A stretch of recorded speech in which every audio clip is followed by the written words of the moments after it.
see if somebody's, let me screen share before I forget. I always forget. Okay. I also want to remind you, I'm sure you read my email, that you need to do the CompTIA certification prep. It is going to be due on the 1st. I know I don't want you to spend the whole Halloween weekend working on it, but so the learning mode is going to be due on the 1st. Okay, so go all the way down. This one is due on November 1st. And that one shows the answer. You can do as many times as you want. And then your assessment mode, which is like the practice test, that's going to be due on the 7th. It is 90 questions, 90 minutes. Make sure that, you know, if you're unhappy with your grade, but make sure you screenshot it every time you start over, because in the case where a practice lab doesn't sync, let me know. Okay. There is a core 2 that's going to be activated in about a week. That's the second half of the exam. And that's going to be due in December. So, and then you are going to have a final exam. So this class has a lot of content, and we want you to be ready to take the CompTIA A+ when you finish it. So make sure that we do those. Okay, don't forget. And it is weighted to your grade. So, okay. So we are going to do an MSCONFIG, task manager, and command prompt intertwined. So MSCONFIG it's always been used to really take a look at some of the programs that might be unstable. In the case where a system have a lot of issues, errors, halting, then you want to use MSCONFIG. It is the utility that is incorporated with Windows. You can use it with Windows 7, 8, 10, and so on. I originally wanted to do this on server, but spending time to recreate the server for some of you will take a long time. So let's do Windows 10. Okay, so you're gonna search for MSCONFIG on the search bar. And that's gonna open up your system configuration here, which is a utility. And it has various tabs. So let me pull this to the left so you can see. So on the general tab, you can have this run during the normal startup. But in the case where you have problem, you want to use Diagnostic Startup.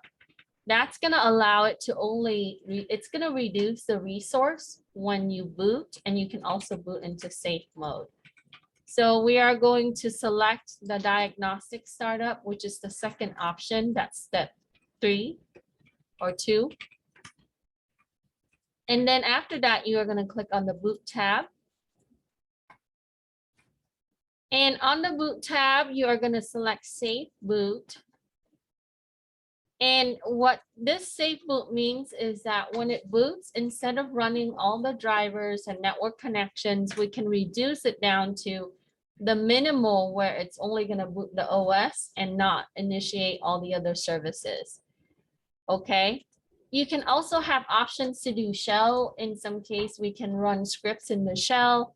Or in the case where if you're connecting to a domain, you want to use Active Directory repair, where it would fix the authentication with the system connecting to the network. And then if you want network connection, you can select that. But if we do minimal, that's going to be the least. Okay.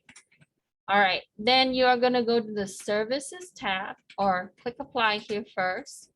Then click Services tab. And you would see that all the services that had ran and stopped or currently running. So what we can do is we can scroll down, and I want you to look at Workstation and Windows Connection Manager. So we're going to go down, it's alphabetized, so go all the way down to, actually, if you click the Services tab, it's going to organize it for you. So I'm going to go ahead and select Workstation. Let me see. Which is this one. So if you tab it, it's going to alphabetize it and then go down to W, where Workstation would be. And then you are going to go to up a little bit to go to Windows Connection Manager.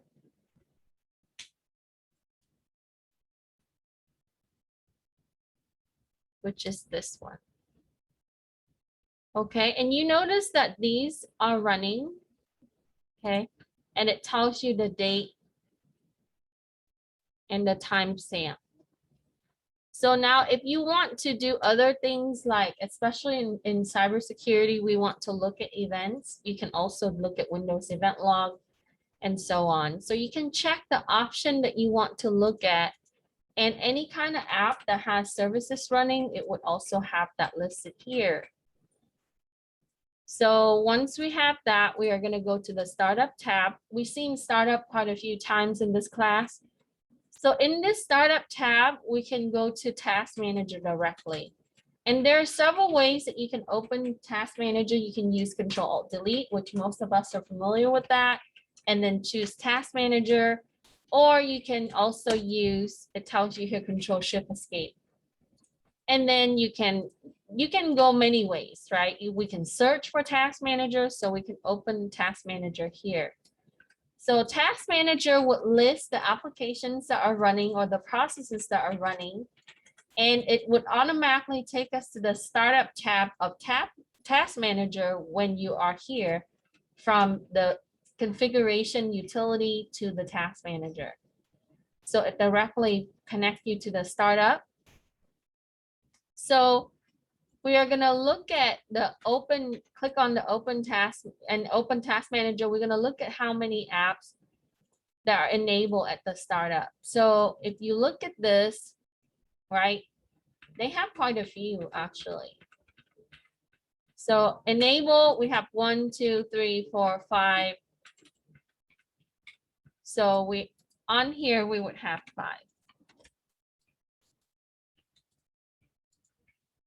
And then it asks you which application are highly impacted by the startup process.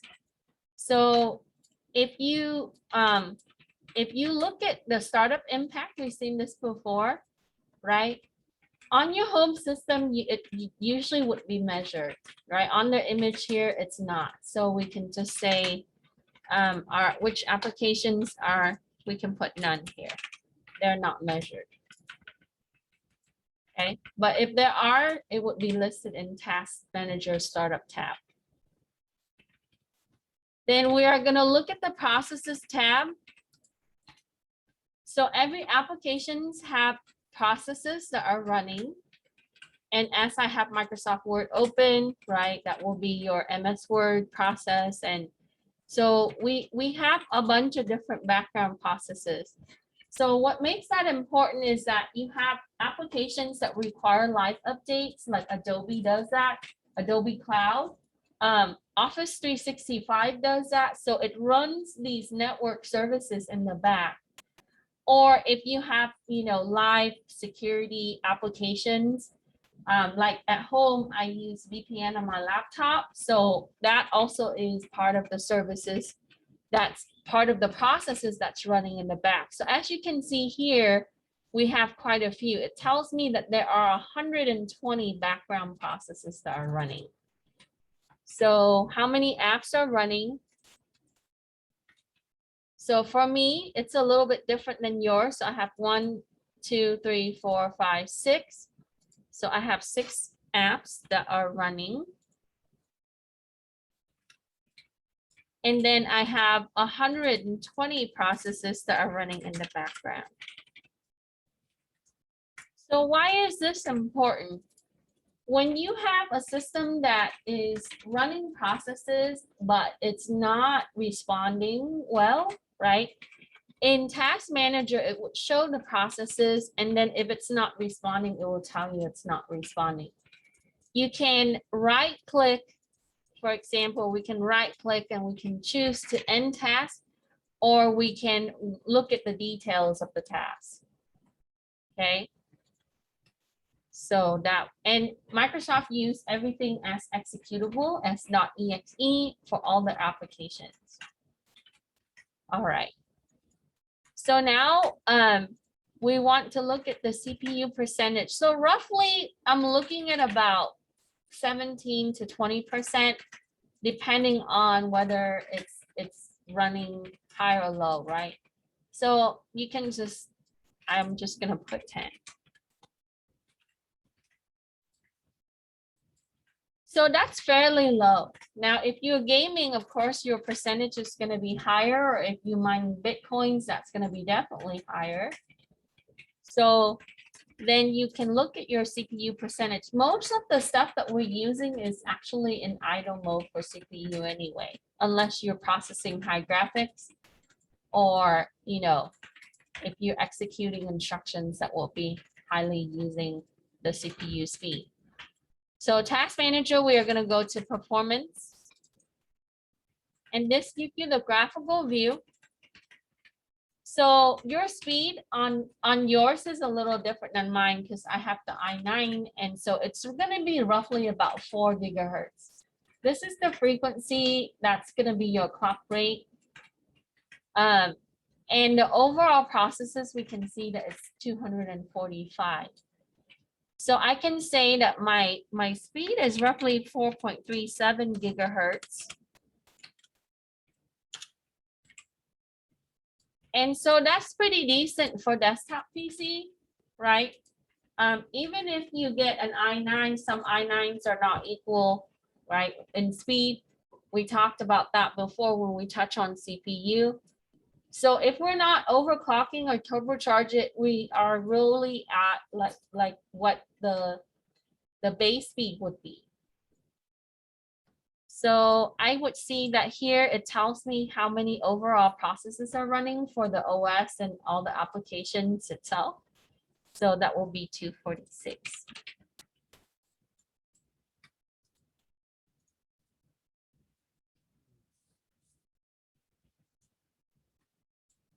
Sorry, I repeated this so you don't have to answer that. Is the CPU operating at the maximum speed?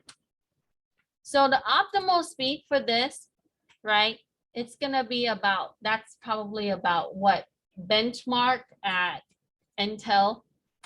So we can say that, not quite, so no. So I can probably boost it and it will probably go to 4.6, a little higher. It's close to the max, but not really there. Then we're gonna look at the memory. So when you have a system that's running really high in CPU and utilizing a lot of RAM, likely that it's gonna be operating a little slower because it's maxed out the resource.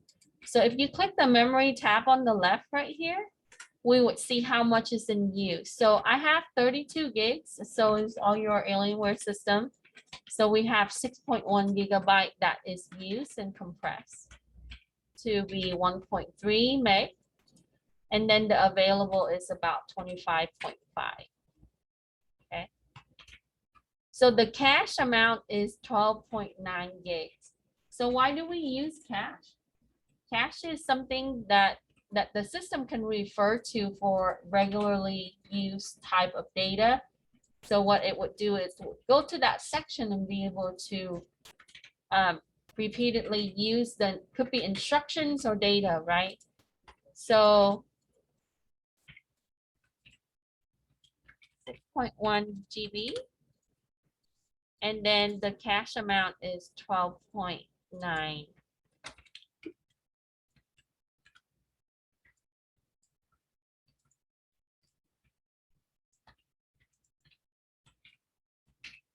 Okay.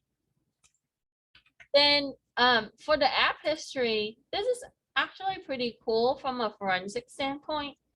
So your system, it logs everything that has been ran or currently running, right? Historically, it's going to give you everything. Now, people can clear this history by doing the delete usage. However, anything that's been installed or run, anything like that, things will get modified in the registry. So here, what we can see is all of these things, and you know, we say that the browser is always listening or the application's using all these resources, right? I don't really have a camera on this particular desktop or on my monitor, but guess what? It's there, right?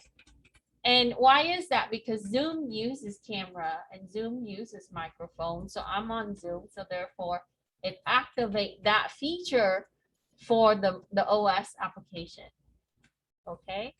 And same thing with all the other stuff here. So it would show you, right?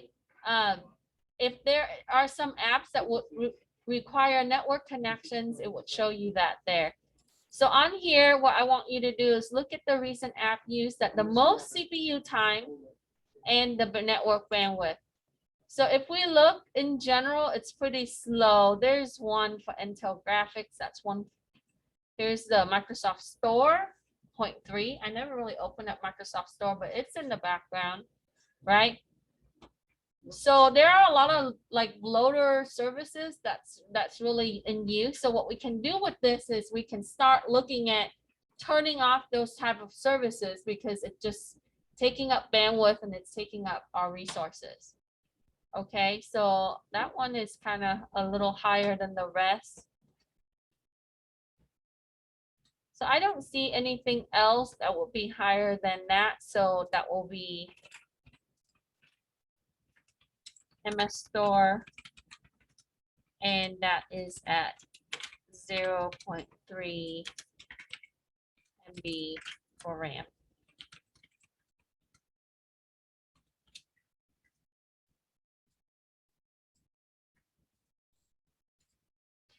Okay, so let's say that we delete the usage history.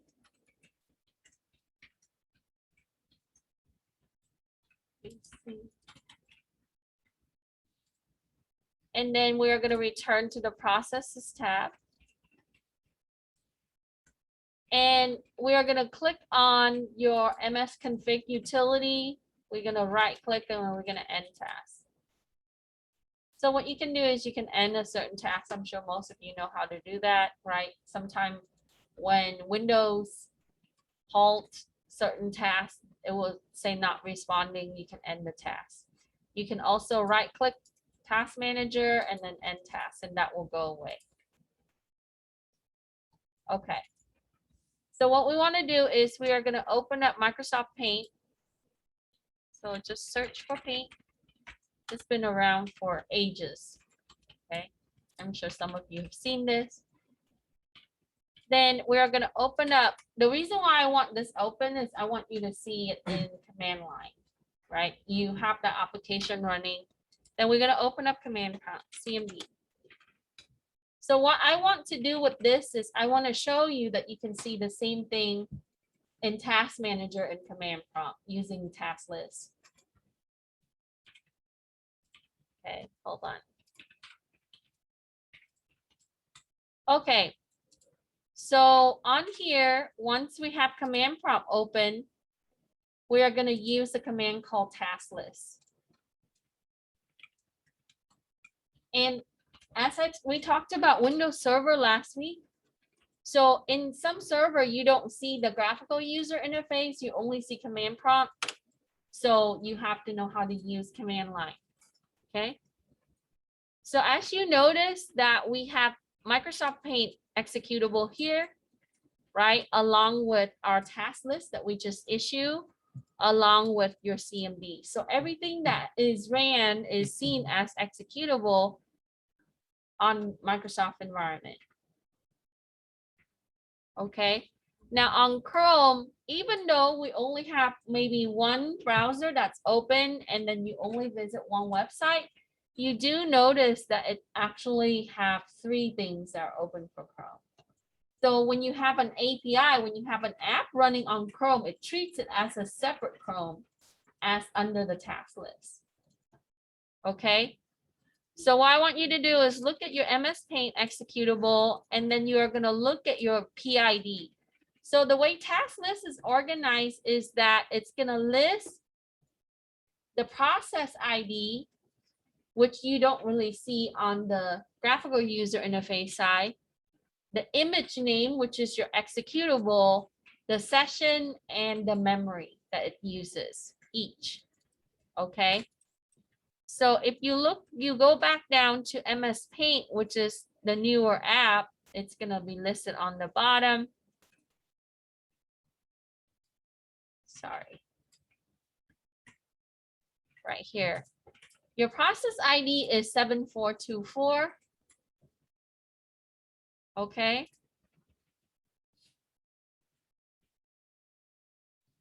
So we are going to compared to the task manager, what does task list provide in a difference? So it provides process ID, okay, and then session information.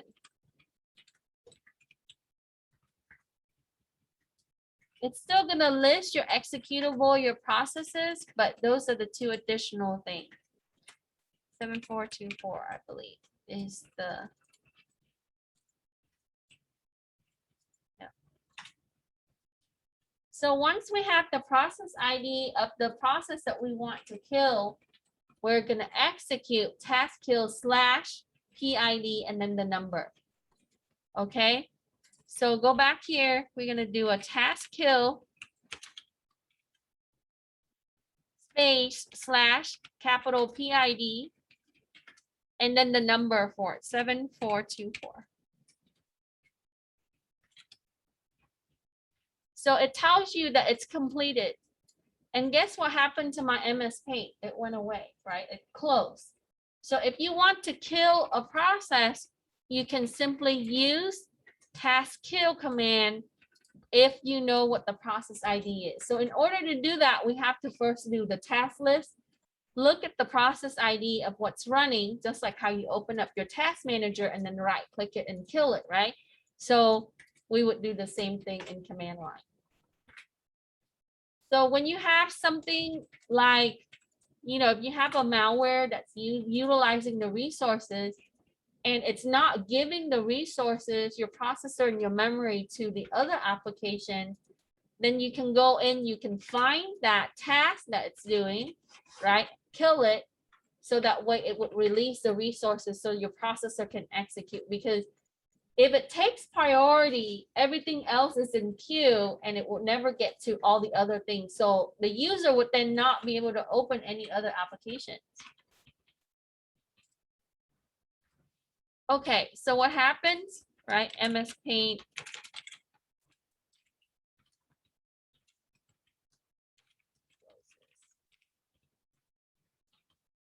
So we end that task, so it exited.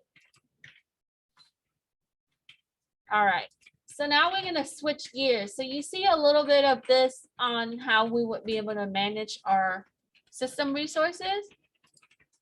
Now, if you need to find out more about your system, you can use Who Am I?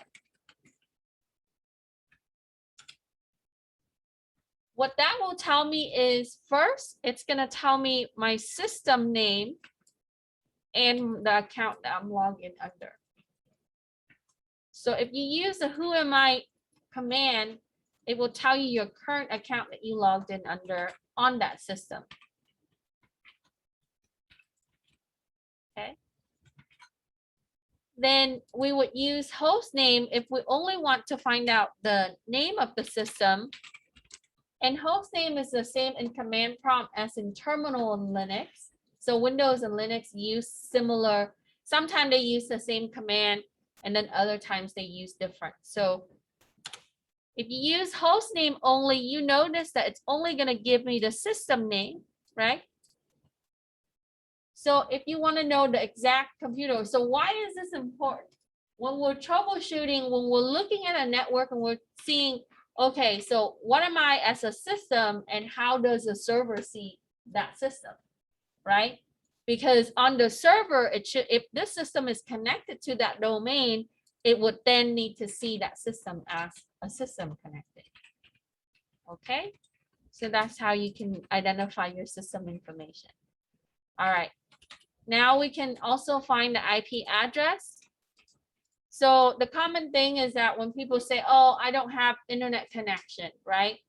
You would need to see if the system sees itself on the network and if it has configuration for IP. So if we do IP config, it's going to give you a summary of the IP address configuration.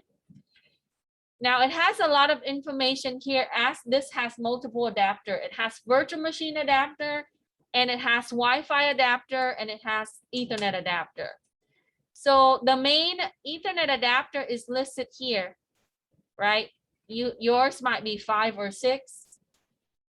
So that's your Ethernet connection. It tells me that this is the domain I'm connecting into. This is the version 6 address. This is the version 4 address. This is the subnet mask. Think of it like a zip code for the system.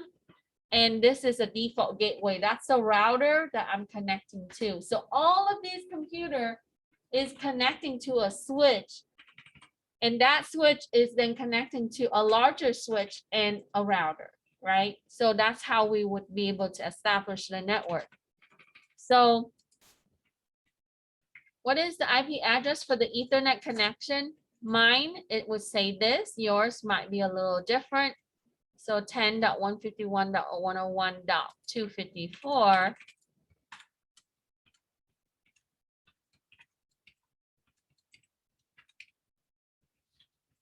And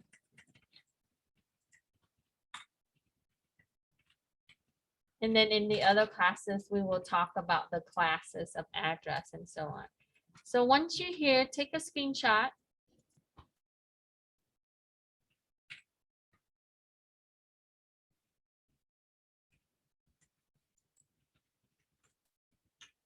Then we are going to ping it.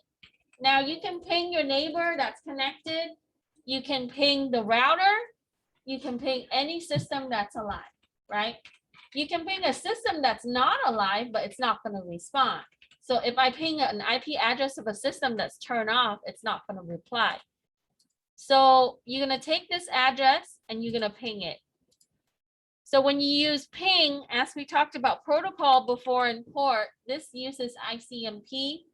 What that does is it sends 4 packets to the destination, which is the IP address. What was it? 151.101.254.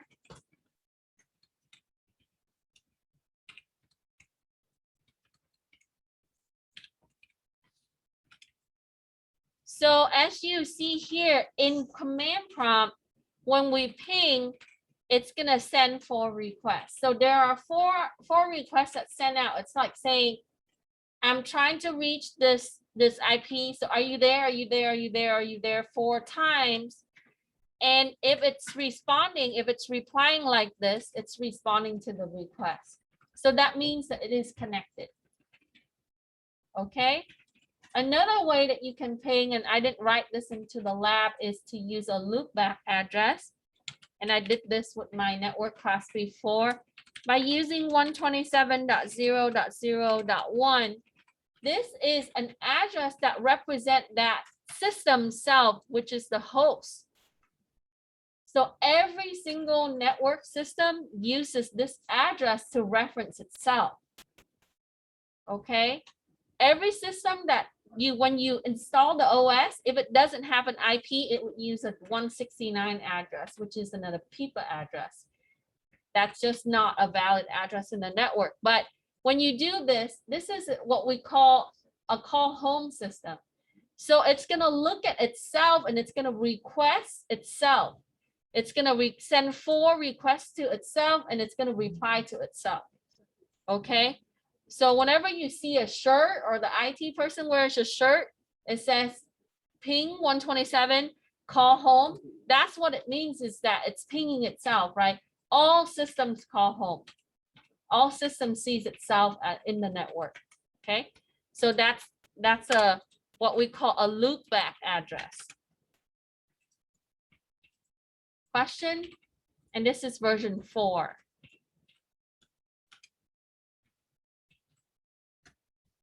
Okay, so if you want to clear your screen, you can do CLS and it clears everything out. That's on Windows. Okay. All right. So how many replies? I received 4 replies. Now in Linux, if you ping an IP address, it goes on forever until you stop it. It's a little bit different than Windows in that Windows does 4 times. Linux, you have to count the ping. So if I want to ping 4, you would do a ping IP address -C and then a number. So you have to put in the switch option to tell it how many times you ping. You can ping it continuously forever. So sometimes administrator would turn off the ping because it takes up network bandwidth, or you can actually attack people from ping, right? It's called the Smurf attack.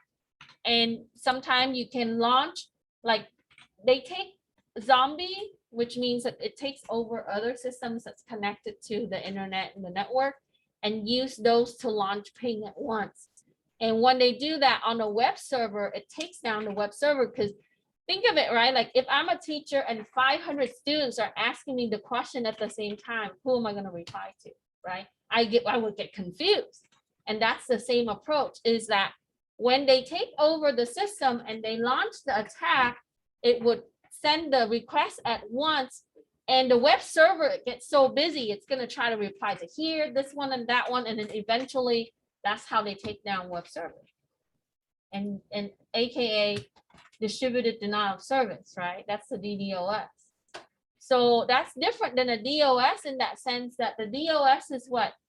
If you are attacking me directly, not using other systems, just one-on-one, right? And you just keep pinging me nonstop, and I'm just busy responding to you, then that's just a DOS. But if you connect into 500 systems, right, and use those to attack one server, that's a distributed denial of service, right? And Smurf attack went around for ages, right? People just trying to glamorize it. And this is a security awareness week. So can't you use Cloudflare to their DNS to stop, like, prevent them? Yeah. DNS attacks?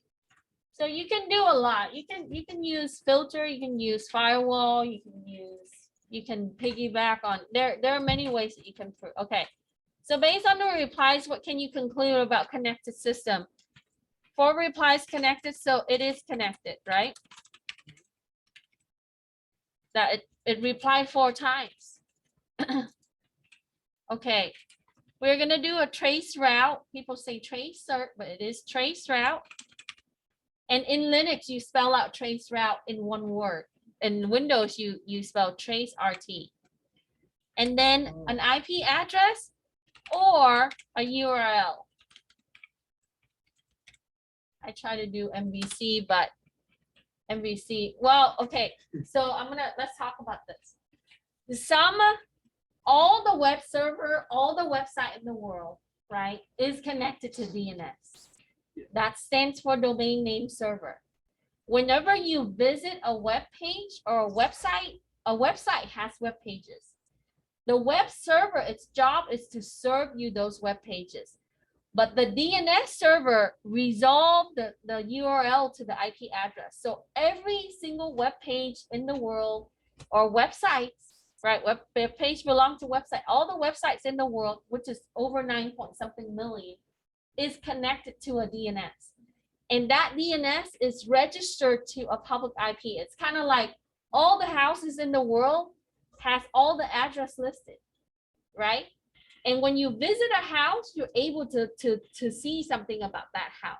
It's exactly like that, right? So when you visit a website, the web server serves you the index file and all the HTML pages, right? Which are the files on that web server. But it is then the DNS is connected to that web server to be able to give you the website itself. Okay. So when we are following a web page like this, so what I'm doing is from my computer, I'm putting a trace on the request to youtube.com, which is a web page, right? So it's following and it's leaving the network. This is the router for MVC. Then it's going to go to the service provider. Yes. By doing that, can you also see, like, where the traffic is coming from? Yeah. So whenever you go to youtube.com, okay, this is what happens. This is where it goes. It leaves your network. At your home, it will be 192.168.0.1, which is your wireless router. Then it goes to Spectrum or AT&T or whoever that service you, which is the next address. Then it goes all the way to Google LA server. This is their DNS. Okay. Then the web server, there are 4 requests that happens with HTTP, right? It's gonna, your system is asking the web server saying, hey, I need content. And then the web server is gonna respond and say, oh, here, you need content, right? Confirm, then here it is. So there are 4 ways communication. So when it comes back, it's gonna come back through the hops, through the router. What type of websites work under HTTP? Isn't there a difference from HTTP and HTTPS? One, Yeah. the TPS is secure and it uses a different port number. And so what that is that they implemented additional socket and security components for the sessions. So a lot of times websites that require authentications or transactions would use HTTPS. It uses port 443. So think of the port number is tied to a specific protocol of the service, where HTTP is not secure. It's just used usually for like public information, not a lot of transactions. So the apartments are here. Like that's what type to them. And like I was doing it online and I noticed that on the website, on the URL, it said HTTP. Yeah, so if they don't have it hosted as HTTPS, so the downside for that is that when you submit that data, it goes into some kind of database or files, okay? And if they don't protect that, right, somebody can actually capture that session, Man in the middle. that doing man in the middle, Yeah. listening in and capture whatever that you submitted. They can take that and they can use it. How hard or easy is it to be? How, it's easy. I was gonna put it, I think I did put in my information, like my phone turned off, like that. Yeah, so by law, they have, so their protection is where that file goes, right? They have to make sure that your identification is protected by law, right? So if there, some people doesn't mean, so we know that there's certain rules that we follow, right? People don't follow rules when they drive. People don't follow rules when they live, right? People don't follow rules when they operate business. So a lot of times people don't spend money to protect things like that until they get breached. And then, you know, anyways, here. So this tells us how many hops that it's going to go, right? So here I get to the Google server. Why do you think it says request timeout here? So I'm following a packet and it's going to go to Google server, their LA server right here. Why do you think it says timeout here? So these are routers, okay? And then sometimes routers don't respond. So when you trace it, not only that you are sending it, the data to it, the packet to it, you are also requesting confirmation, right? Some kind of response. So when you do trace route, it's always longer than the actual traffic. Okay, so what is the first public, what is the website public IP address? Use this one, 142.142.250.72 and 142. So slow. So fast. I have it one faster than this is normal. I don't know what that is. You can copy and paste it, Control-C and Control-V. All right, so what is the router for our network? This is their router, right? A network can have many routers. It doesn't just have one. And so a router, each router would have one public IP. So what you see earlier when you type down the 10 dot whatever, right? That's private IP. It's only used inside. Like it's the IP that you use inside your house. 192.168.0.25, 50, 100, etc. Right? Then you're gonna have a public IP that's gonna be listed. That's gonna be different. Okay.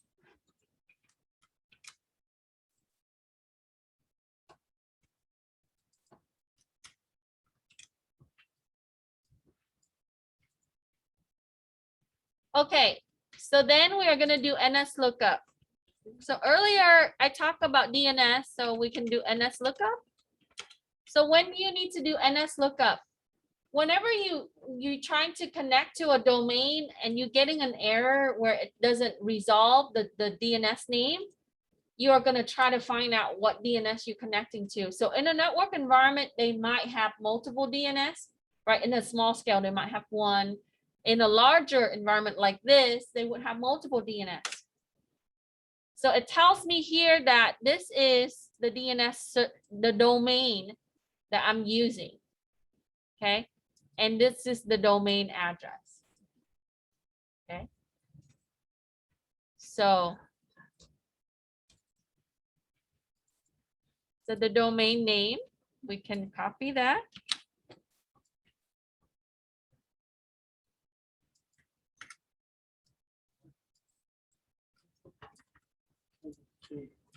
And then the address, just highlight it and then do Control-C and then go and paste it.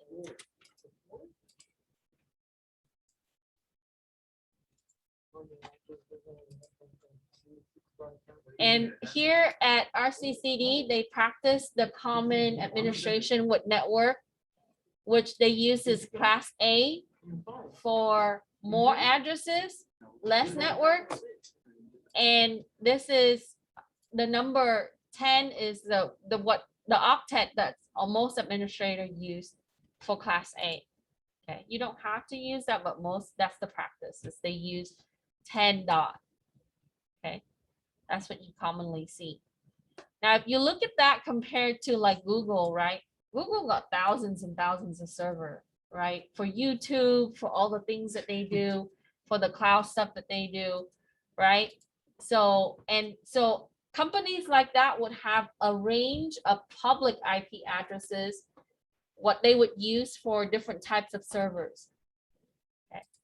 All right. So when you want to exit out of Nslookup, you do exit, and that takes you back to command prompt. And if you want to close command prompt, you would do an exit. Okay, now we are going to use another console called Microsoft Management Console. You're going to type in MMC and it's a red toolbox. This is my favorite, actually. So when you do server administration or management, or even your system, so what you have is a blank canvas. Microsoft Management Console is a console that you can add in the tools, hence the toolbox, right? You're going to click Files, Add or Remove Snap-in. And these are all the list of tools that you would have. Now, when you're using it on Windows 10, it's different than your server. Your server, the list would get longer. It would have more administration tool. Okay. So if you need to manage certificates, you can add the certificate plugins. So in our lab, it tells you that we are going to use Event Viewer and Task Scheduler. Okay. And for cybersecurity, Event Viewer is your Windows best friend. Everything happens and logs there. So it records every event that happens. It's kind of like the surveillance camera in the store, right? And here it tells me that I can choose either for my local computer, that's the physical system I'm using, or if I want to remotely look at another system, I would then select another computer and then put in the IP address for that one on the network. So we're going to select local and click OK. And then we're going to go down to Task Scheduler and click Add and click OK. And then we're done. So we click OK here. So it adds these tools there for us. So once you have the snap-in, you are going to open up your event viewer, and then you are going to look at applications.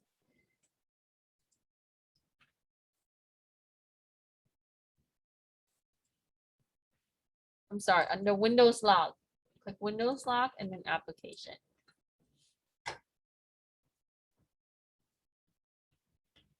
Takes a second. So these are all the things that is happening on your system. Anytime that it has issues, it will tell you whether you have an error or a warning, right? And then, so when we look at the warning, if we click on it, we would see what it is. Okay. I don't see any error on this. Yep, there it is. So the error would show up in the red exclamation point, and that is like right at when I start my system there, right? It tells us the time, so there's a time log. And here it tells me that this is a faulty application name. This is the executable for the version with the timestamp, the module name, exception code, fault offset.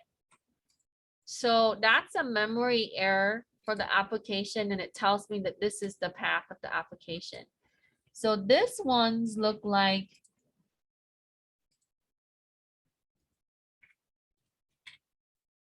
it looks like it's a package for an AMD. Okay.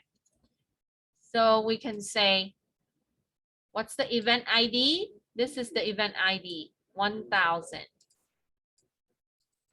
And yours might be close to it or the same. And then we want to briefly describe, we can just say it's a faulting application. Yeah. So sometimes when you need to fix this, you take that event ID, right? And then you can find Microsoft suggestion on how to fix it. But this looks like a patching issue. So you might have to push updates to fix this ID error right here. Okay. So for the system administrator, when things go wrong is when you look at event viewer and you see a bunch of errors. Then you have to see why it's doing that. It could be source code issue, right, for a certain application. So then you have to go find that package and then download the update for the package. All right. Then we are gonna click on system. Now we're gonna look at our system and see if there's any error there.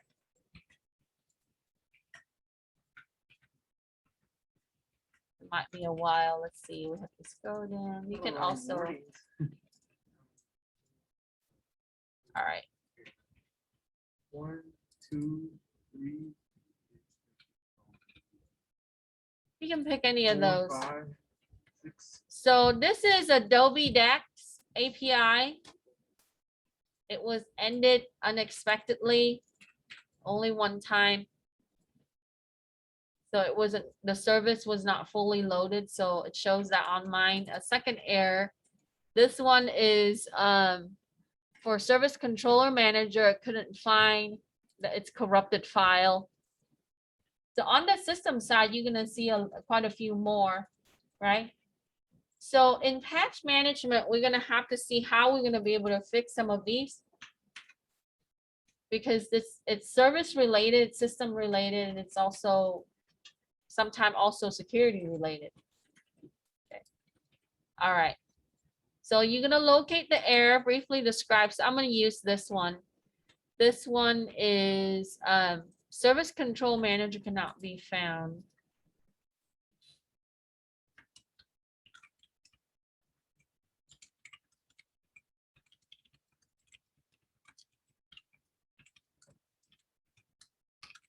Files corrupted.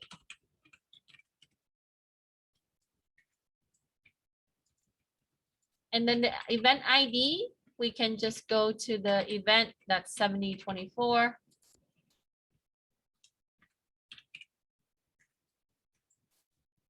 And all of these logs actually can be saved to files, so you can go back later and then do an audit. So when we do audit of a system, we look at these things, right? And then we need to fix some of the issues. So that's now, you know how to use Event Viewer. And then the security tab. So let's close this one, that one, and come back here. So for the security, this is mainly to track, right? So your system, your Microsoft system, it's gonna look at its audit when it's gonna look at things that are successfully accomplished and things that fail. Okay. Now there are ways to track both, and then there are ways to track only fail. There's always positive and negative in those. In my opinion, right, tracking both takes up a lot of storage, but it is pretty much fail safe. Okay. Now, audit success is okay because it only looks at things that are accomplished. So things like when you authenticate successfully, that's good. When you use something successfully, it audits success.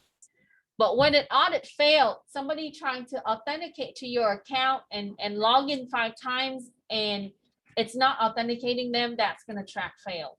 Okay. So on this system, it's only auditing success, right?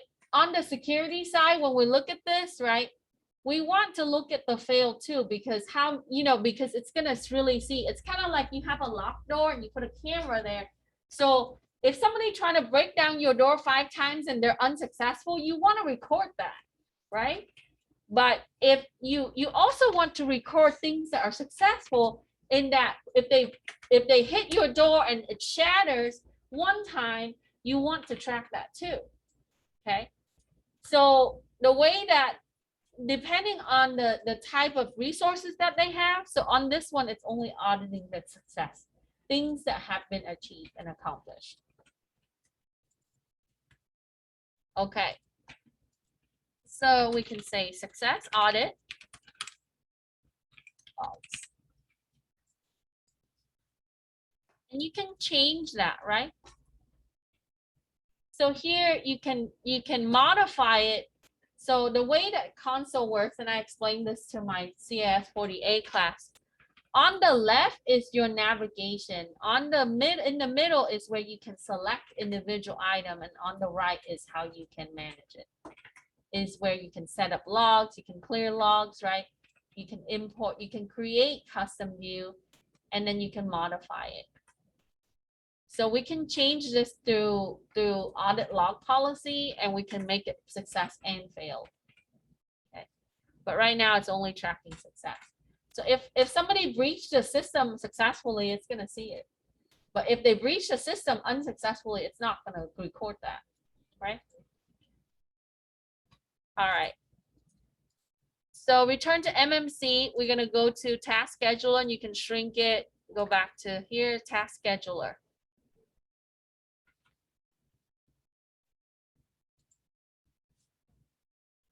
So this is used to schedule your tasks. Okay. On the right hand side, we're going to create a basic task or create task. Actually, click create task. It's going to look like this. And then you can make a task name, CIS25 tasks, right? And then we can say run when the user login, we can keep that default. And then here is where you can select Windows 10. And then go to triggers. We're going to click new. And we're going to set the time. So right now it's 8:30. So, oops, let's do 8:35. Click on the minutes and go 8:35. Okay, just 1 time is okay. We want to test it. But if you need to do it weekly, you can select those options. Okay. Then we are going to 5 to 7 minutes. Then you are going to create a new task, and then did I tell you to do synchronized time zone? Yeah, so synchronized time zone. And then click OK for the action.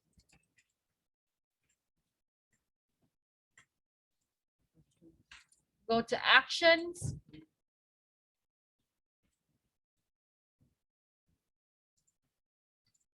And then new. Okay. And then you are going to type in this path. What we're going to do is we're going to open up the calculator once. I want to show you how you can run an application with the task scheduler. That's my whole point in this. But we can do other things. Okay. And then click OK. So what I did there was I put in the path for the program, right, where the system can find that program. And then you can copy and paste that path in. Okay. And then you wait for it to execute. You could write Python scripts and then have them executed like that. Yeah, it has to be a script, a shell script file, Oh, because Windows uses shell. You can write it in C or Python, any language, you just gotta convert to shell. Okay, yeah. So good question, Moses. Right? You can do shell script. So when is that?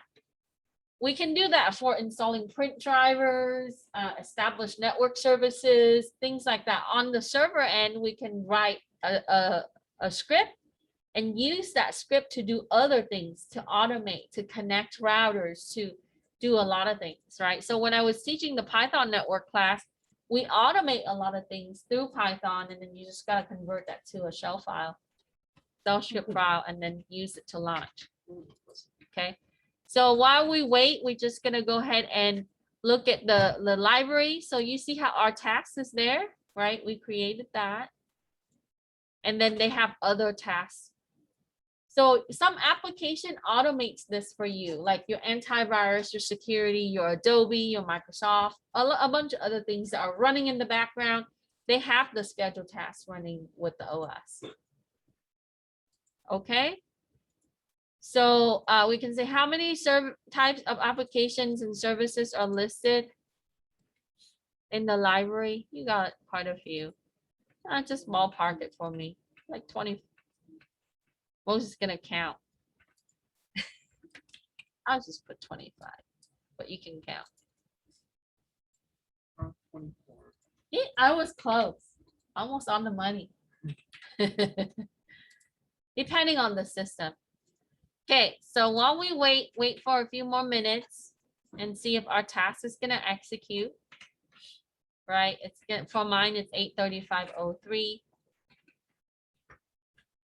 And it also tells you whether it's run or not. When it ran, it's gonna update the result here. Okay. So you can do schedule tasks that way, and you can set up. So we can schedule in your backup console. You can actually use the scheduler, which uses this, right, to run your backup. And you should run your backup at least a few times a year, or at least once a month. Because otherwise, when your system crashes, you toast. Okay. And backup, if you don't, everything is searchable, right? You can go to backup settings, and then you can, attach like an external drive, and then you can create a backup. Backup should go to a separate drive, because Microsoft or your OS will not let you back up to your regular drive, or another partition on your drive, another volume. Okay, so once there's my calculator, guys. Look at that. It worked. Take a screenshot, paste it onto your lab. And don't forget your USB. Save your work, upload it to Canvas. Let me double check to make sure that I enable upload. I've been forgetful lately. Sorry. That's not it. Your lab, OS utility. It should say, yep. File upload. So upload your file with screenshot and your answers. And then you're done with lab 10. Okay. So with the schedule, can you have it scheduled like to turn on the VPN at a certain time? Yeah, if that VPN application, if it's executable, yeah. If it's installed, sure. Yeah. Yeah, you can run any application. But in the VPN itself, sometimes some application you have to click another button. Yeah. Right? Or something. Then at that point it would not work, right? Yeah. So you would then you know what you can do with Python, right? You Yeah. can do that as an API, and then all that is gonna call that Probably test. out of the GUI, you just click it. you click it in. Exactly. So it's Yeah. make it a clickable to that. So it would first open up the .exe, and then after that's open up, it would run the Python one. that's Or you can also just- done. You can just make a script. Yeah. Or call that exe as a function in Python. And then from that function, so when that completes, call the next function, right? Which is gonna click that button on that GUI. So now you can program it several ways. You can use like a screen grid to like move the mouse and click, or you can look for that button and then click. It becomes an event. Easy. Everything is programmable. Okay. And then sometime you can also incorporate other library with an API and then use that as well. So, okay. Any questions as far as the lab goes? And we still have some time, so.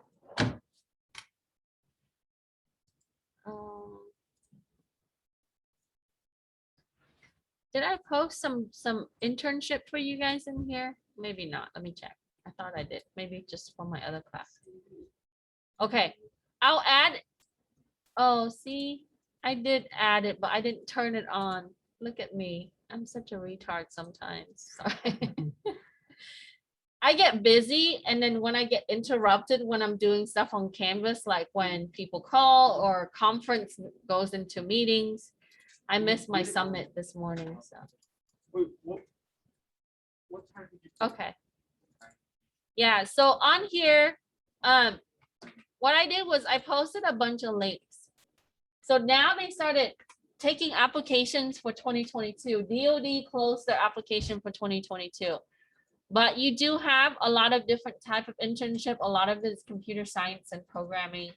But there are some IT ones in here.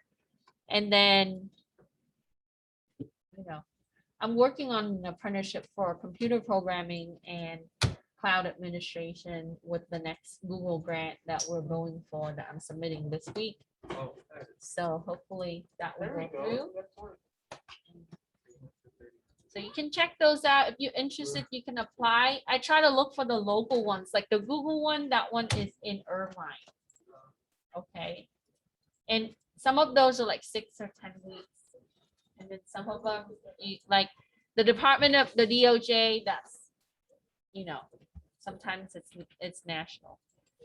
But the FBI ones are always cool. I have two former my students work at CIA, and then one of them works at the DOD. So just gotta get clearance.